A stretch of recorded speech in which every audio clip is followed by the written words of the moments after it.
Hi friends, మా ఇంట్లో అయితే ఈరోజు పనసకాయ తెచ్చామండి.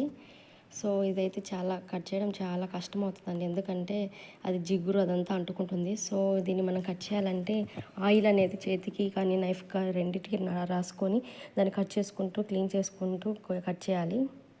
నా వల్ల అయితే అవ్వలేదు. సో మా ఆయన మా తమ్ముడు ఇద్దరు కలిసి దాన్ని చూడండి ఎంత కట్ చేస్తున్నారు. అది చిన్నది కాబట్టి ఈజీగా అయిపోతుంది. సో కొద్దిగా పెద్దగా అలా ఉండేదైతే చాలా కష్టపడాల్సి వస్తుంది. మా పిల్లలైతే దీని ఫ్రూట్ ఏంటి అని అడిగితే ఈ ఫ్రూట్ నేను చెప్పమంటే కర్బూజకాయ అని చెప్పారండి, వాటర్ మిలన్ అని చెప్పి. సో పిల్లలకి ఎప్పుడు మనం తొనలే కాకుండా ఇలా ఫ్రూట్స్ని కూడా తీసుకొచ్చి కట్ చేపిస్తే వాళ్ళకు కూడా వాటి ఫ్రూట్స్ గురించి తెలుస్తుంది. సో ఇప్పుడైతే అది కటింగ్ అయిపోయినట్లే ఉంది. స్మెల్ అయితే భలే వస్తుంది కట్ చేసిన వెంటనే. బాగా మాగిపోయిందండో. వావ్, చూడండి.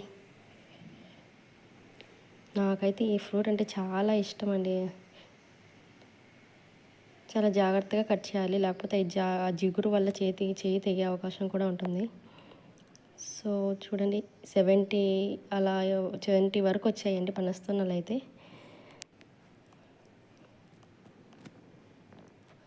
సో ఇవైతే చాలా హెల్త్కి చాలా మంచిదండి. సో మీకు నచ్చినట్లయితే మీరు కూడా తెచ్చి ట్రై చేయండి. చాలా స్వీట్ అయితే ఉంది.